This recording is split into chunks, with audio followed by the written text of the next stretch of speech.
ರಾಜ್ಯದಲ್ಲಿ ಮುಂಗಾರು ಮಳೆ ಕೈಕೊಟ್ಟ ಪರಿಣಾಮ ಬರದ ಬಗ್ಗೆ ರೈತರಲ್ಲಿ ಈಗ ಆತಂಕ ಶುರುವಾಗ್ಬಿಟ್ಟಿದೆ. ಇತ್ತ ಆಲಮಟ್ಟಿ ಡ್ಯಾಂ ನೀರಿನ ಪ್ರಮಾಣ ಕೂಡ ಕಡಿಮೆಯಾಗಿದ್ದು ರೈತರಲ್ಲಿ ಮತ್ತಷ್ಟು ಆತಂಕ ಮನೆ ಮಾಡಿದೆ.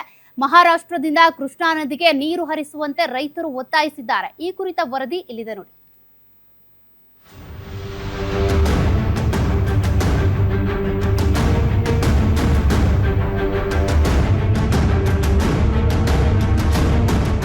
ವಿಜಯಪುರ ಜಿಲ್ಲೆ ಆಲಮಟ್ಟಿ ಡ್ಯಾಂನಲ್ಲಿ ಈಗ ಕೇವಲ 4 ಟಿಎಂಸಿ ನೀರಿದೆ.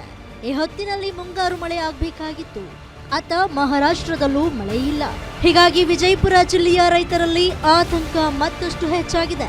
ಪ್ರತಿ ಮುಂಗಾರಿನಲ್ಲಿ ಮಹಾರಾಷ್ಟ್ರದ ಪಶ್ಚಿಮ ಘಟ್ಟದಲ್ಲಿ ಮಳೆಯಾದ್ರೆ ಕೃಷ್ಣಾ ಘಟಪ್ರಭಾ ನದಿಗೆ ನೀರು ಹರಿದು ಬರುತ್ತಿತ್ತು. ಆದರೆ ಈ ಬಾರಿ ಮುಂಗಾರು ಕ್ಷೀಣಿಸಿದ್ದು ಜನಜಾನುವಾರುಗಳಿಗೆ ಕುಡಿಯುವ ನೀರಿನ ಸಮಸ್ಯೆ ಮತ್ತಷ್ಟು ಉಲ್ಬಣವಾಗುವ ಸಾಧ್ಯತೆ ಇದೆ. ಬರಗಾಲಕ್ಕೆ ತುತ್ತಾದಂತಹ ಬಿಜಾಪುರ ಜಿಲ್ಲೆ ಈಗ ಮುಂಗಾರು ಮಳೆ ಪ್ರಾರಂಭವಾಗಿ 1 ತಿಂಗಳು ಗತಿಸ್ತಾ ಹೋಯ್ತು. ಆದ್ರೆ ಇನ್ನೂ ಮುಂಗಾರು ಮಳೆ ಬರ್ತಾ ಇಲ್ಲ. ಹಿಂಗಾಗಿ ನಾವೆಲ್ಲ ಗಾಬರಿಯಾಗಿ ಬಿಟ್ಟೆವು. ನೀರಿಲ್ಲ, ದನ ಕರ ಹೆಂಗ್ ಮಾಡ್ಬೇಕು, ಹೆಂಗ್ ಬದುಕಬೇಕು ಅಂತೇಳಿ.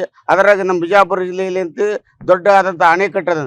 ಆ ಆಲಮಟ್ಟಿ ಅಣೆಕಟ್ಟದ ಏನಪ್ಪ 4 TMC ನೀರು ಐತಂದು ಈ ನೀರಾವರಿ ಇಲಾಖೆ ಅಂತ ಹೇಳಿ ಬಂದದ. ನಮಗೆ ನೀರಿಲ್ಲ ಇಲ್ಲಿ, ಇನ್ನು ಭಾಳ 2-3 ದಿನ ಹಾಕದ ಮುಟ್ಟಿಗೆ ಗಾಬರಿ ಅದ.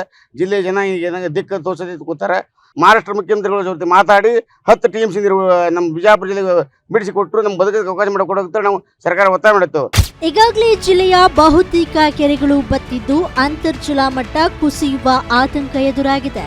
ಹೀಗಾಗಿ ಸಿಎಂ ಡಿಕೆ ಶಿವಕುಮಾರ್ ಅವರು ಮಹಾರಾಷ್ಟ್ರ ಸಿಎಂ ಜೊತೆ ಮಾತನಾಡಿ ಕೊಯ್ನಾ ಡ್ಯಾಂನಿಂದ ಕನಿಷ್ಠ 10 TMC ನೀರನ್ನ ಕೃಷ್ಣಾ ನದಿಗೆ ಬಿಡುಗಡೆ ಕ್ರಮ ಕೈಗೊಳ್ಳಬೇಕು ಅಂತ ರೈತರು ಆಗ್ರಹಿಸಿದ್ದಾರೆ. ಈಗಾಗಲೇ 2026-27ನೇ ಸಾಲಿನ ಮುಂಗಾರು ಹಂಗಾಮಿನಲ್ಲಿ 1 ತಿಂಗಳ ತಡವಾಗಿ ಬರ್ತದೆ ಅಂತ ಹೇಳಿ ಹವಾಮಾನ ಇಲಾಖೆ ಮುನ್ಸೂಚನೆಯಂತೆ ಈಗಾಗಲೇ ಜೂನ್ ಮಧ್ಯಂತರ ಬಂದರೂ ಕೂಡ ಮಳೆಯ ಯಾವುದೇ ಒಂದು ಲಕ್ಷಣ ಕಾಣ್ತಾ ಇಲ್ಲ. ಅದೇ ರೀತಿಯಾಗಿ ಆಲಮಟ್ಟಿ ಜಲಾಶಯದಲ್ಲಿ ಕೇವಲ 3-4 TMC ನೀರು ಉಳಿದದ ಅಂತ ಹೇಳಿ ಈಗಾಗಲೇ ಒಂದು ಮಾಹಿತಿ ಬಂದದ. ಇದು ಹೀಗೆ ಆಯ್ತಪ್ಪ ಅಂತಂದ್ರೆ ವಿಜಯಪುರ ನಗರ ಇರ್ಬೋದು ಮತ್ತು ಜಿಲ್ಲೆಯ 13 ತಾಲೂಕುಗಳಲ್ಲಿ ಕುಡಿಲಕ್ಕೆ ನೀರಿನ ಸಮಸ್ಯೆ ಆಗ್ತದ.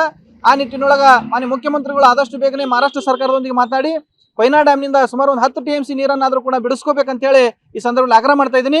ಮುಂಗಾರು ಮಳೆ ನಿರೀಕ್ಷೆಯಲ್ಲಿದ್ದ ರೈತನಿಗೆ ಈಗ ಮಳೆ ಬಾರದಿರುವುದು ಜಮೀನಿನಲ್ಲಿ ಉಳುಮೆ ಮಾಡುವುದು ಹೇಗೆ ಎಂಬ ಆತಂಕ ಮನೆ ಮಾಡಿದೆ.